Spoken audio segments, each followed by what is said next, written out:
ጤና ይስጥልኝ። በጣም አመሰግናለሁ። ከመነሻው መልእክቴን የማስተላልፈው በድካምና በጉንፋን ጫና ስር ሁኜ ስለሆነ አንዳንድ ምቾት የሚነሱ ነገሮች ቢፈጠሩ ወይ ቢታዩ ከወዲሁ ይቅርታ ጠይቃለሁ። እጅግ በጣም አመሰግናለሁ። መልእክቴን በሚከተሉ አኳኋን በጽሁፍ አቀርባለሁ። ለአብሮነት ኢትዮጵያ ጊዜያዊ አስተባባሪ ኮሚቴ በቅድሚያ በዚህ ዝግጅት ላይ ስለጋበዛችሁን በጓዶችና በትግላችን ደጋፊዎች ስም አመሰግናለሁ።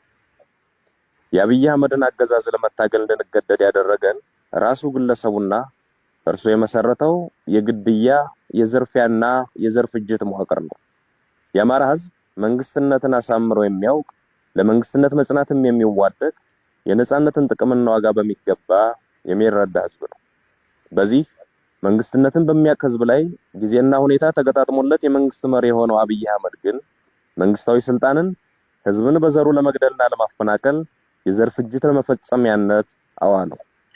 ተንበርከኩልኝና እኔ ልግዛችሁ ማለት የየትኛውም አምባገነን ባህሪ ነው። የአብይ የሚለየው ልግደላችሁና ሙቱልኝ፣ ይህንንም ሳደርግ ዝም ብላችሁ ተገደሉልኝ፣ በዘር መርጨት ፈጃችሁ ማትከላከሉኝ ብሎ መነሳቱ ነው። የአማራ ህዝብ ደግሞ አንተ ገዳይ እኛ ሟች አንሆንም ብሎ ብረቱን አንስቷል። ይህ የመጨረሻው ውሳኔ ነው።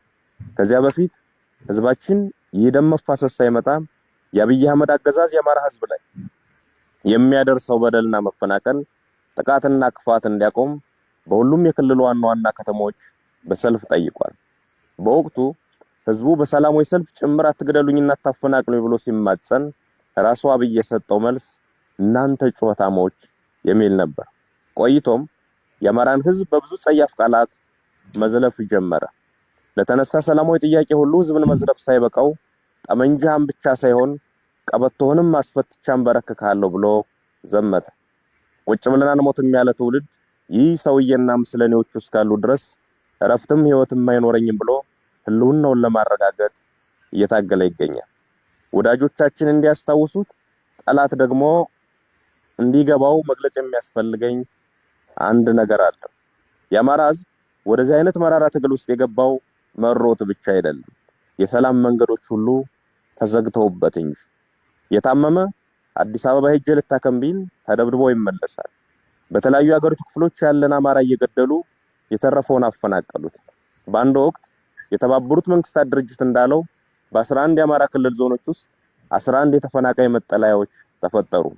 እነዚህን ተፈናቃዮች የደቡብ የኦሮሞ ወይም የቤኒሻንጉል ህዝብ ያፈናቀላቸውና ውጡልኝ ያላቸው አይደሉም።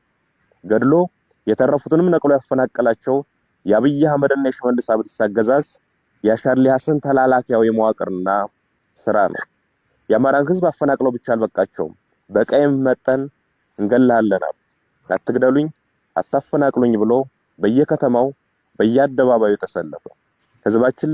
ህዝባችን ለጠየቃቸው ጥያቄዎች ሁሉ የሚሰጠው ምላሽ ግድያና ጥቃት ሲሆን አሁንስ በዛ በሚል ውሳኔ እርምጃውን ከሰልፍ ወደ ሰይፍ አሳድጓል። ይህንን ሰይፍ ወደ አፎቶ የምንመልሰው አብይ አህመድና ግብረ አበሮቹ የአማራ ህዝብ የሚገድሉበት ክንድ ሲሰባበር ነው ብሎም ወሰነ። የአማራ ህዝብ አንገት ደፍቶ እንዲኖር የሚፈልግ ኃይል ሁሉ መጀመሪያ እርሱ ራሱ ይደፋል ወይም ይደፋል ብሎ አፈሙዙን ወደ ጥላቶቹ አዙሯል። እናም ሰላም ይምጣ የሚለውን አጀንዳ የአማራ ህዝብ ገና ከማለዳው ሲጠይቀው የነበረና ጥቅሜና ፍላጎቴም የሚከበረው በዚህ መንገድ ብቻ ነው ብሎ የሚያምን እንጂ ፈልጎት ወደ ውጊያ የገባ አይደለም። ተገዶ የገባበትን የትግል እያካሄደ ያለው ሰላምን ለማጽናትና ለማምጣት በሚወዳት ሀገር ውስጥ በሰላምና ከሚወዳቸው ኢትዮጵያውያን ወገኖቹ ጋር እንደ ልማዱ በትብብርና በህብረት ለመኖር ነው። ሰላም ስትራቴጂካዊ ግባችን ነው። የትግላችን ግብም ህልውናችን በዘላቂነት ማረጋገጥና ሰላምን ማምጣት ነው። ሰላም ይምጣ፣ ጦርነት ይብቃ ማለት የጦርነት ጠማቂዎች ገለል ሊበሉ፣ የጦር ወንጀለኞች ለፍርድ ይቅረቡ ማለትም ነው። የአማራ ህዝብም ሆነ የመላ ኢትዮጵያውያን ጠላትና በፈረቃም በጅምላም እየገደለ ሰላም የነሳን ሐኪሙም ወዛደሩም ነጋዴውም አርሶ አደሩም ሰርተው እንዳይኖሩ ያደረገው የአብይ አህመድ ገዳይ መንፈስ ነው። ይህ ገዳይ መንፈስ ሰላምን አይፈቅድም። መንግስትነትና መንግስታዊ ስልጣን እጅግ ጥንቃቄ የሚፈልግና ብቃትንም ግድ የሚል ቢሆንም የአብይ ገዳይ መንፈስ ግን መንግስትነቱን ለማሳየት የሚጥረው የመግደል አቅሙን በማስፋትና በማብዛት ነው። መንግስትነት የማህበረሰብን ችግር ለመፍታት ምን ሰራው፣ ምንስ መስራት ይኖርብኛል የሚል መሰረታዊ ጽንሰ ሐሳብን ማዕከል ያደረገ ቢሆንም የአብይ አህመድ ገዳይ መንፈስ ግን ሲያሰላ የሚውለው ስንት እናት ገደሉ፣ ስንት ህፃን አረዱ፣ ስንት ሴት ስደፈሩ እያለ ነው። የአገር ልማት አቁሜ በ10 ቢሊዮን ዶላር እዋጋለሁ፣ ሺህ ዓመት እዋጋለሁ ሲል ያልሰማው ኢትዮጵያዊ የለም። ይህ ገዳይ መንፈስ አሁን ወይም የአማራ ህዝብ አስገዳጅ ሁኔታ ውስጥ ገብቶ ትጥቅ ትግል ማድረግ ከጀመረ ጊዜ አንስቶ የመጣ አይደለም። ገና ስልጣን ከያዘበት ሰሞን ጀምሮ ሲናገረው የነበረ ሆኖም በብዙ ተስፈኛ እምነቶች ምክንያት የተሸፈነለት የሚያንቀሸቅሽ ደም የማፍሰስ ግብና ግብር የነበረው ሰው ነው። አብይ አቅም የሌለው አገር መምራት የማይችል ድውይ ሰው መሆኑን ማንኛውም ተራ ኢትዮጵያዊ የተስማማበት ወቅት ላይ እንገኛለን። የአብይ አቅም ህፃን መግደልና ሴትን መድፈር ነው። የአብይ አቅም ቤተመንግስት ቁጭ ብሎ ከ500 እና 800 ኪሎ ሜትር ላይ ሰው አልባ ድሮን በመተኮስ አራስ መግደል፣ መምህርና ተማሪ መጨፍጨፍ ነው። የአብይ አቅም የድሃ ልጅ እያስገደዱ ወደ ጦር ሜዳ እየላኩ መማገር ነው። አብይ 1 ግራም ፖለቲካዊ ዕውቀትና እንጥፍጣፊ ወታደራዊ ችሎታ የሌለው ሰው መሆኑን ለማወቅ ባለፉት ዓመታት ያካሄዳቸውን ጦርነቶች ኦዲት ማድረግ በቂ ነው። አንድም ጦርነት ያላሸነፈ ብቻ ሳይሆን ደግሞም ማሸነፍ የማይችል አቅመቢስና አገር ጠል ሰው ነው። የአብይ አቅምና ችሎታ ኢትዮጵያን እየዘረፈ በውጭ ሀገር ፎቅ መደርደር ነው። የአብይ አቅም በቴሌቪዥን እየቀረቡ ድርድር ውሸት ማውራት ነው። አብይ ችሎታ የለውም ማለት ግን ጭካኔ የለውም ማለት አይደለም። ጭካኔውን ልጆቻቸው በወታደሮች እንዲደፈሩ ትዕዛዝ ሲሰጥ የሰሙ እናቶች፣ ወንድሟ አጠገቧ ሲረሽን ያስተዋለች፣ በድሮን ሙሉ ቤተሰቡን ያጣ ቤተዘመድ፣ በመድፍ ቤተክርስቲያኑና መስጂዱ የወደመበት ምዕመን ብቻ ሳይሆን የትኛውም የገጠርና የከተማ ሰው አይቶታል። ይህ ሰው የሚመራው አገዛዝና ለእርሱ ታዛዥ ሆነው የተሰየሙ የሰላም ጸሮችን ሁሉ መመንጠርና የጋራ ሀገር እውነተኛ እኩልነትና ነጻነት የሰፈነበት ኢትዮጵያን መፍጠር፣ አንዱ ገዳይ ሌላው ሟች ሳይሆን ሁላችንም ነዋሪ የምንሆንባትን ሀገር መመስረት የዚህ ትውልድ ታሪካዊ ኃላፊነት ሆኗል። የአማራ ህዝብ ይህንን ትግል የሚያደርገው ጦርነትን ለማቆምና ሰላምን ለማምጣት እውነተኛ ፍትህ በማስፈን የእልቂትን ምዕራፍ ለመቋጨት ነው። የአብይ አቅም መግደል ነውና የመግደያ በትሮቹን አስጥሎ ህዝብ በሌሊትም በተኛበት ቀንም በዋለበት እገደላለሁ የማይልበትን ሁኔታ ለመፍጠር ነው። በዚህ አገዛዝ ያልተገደለና ያልተበደለ ህዝብ የለም ብለን እናምናለን።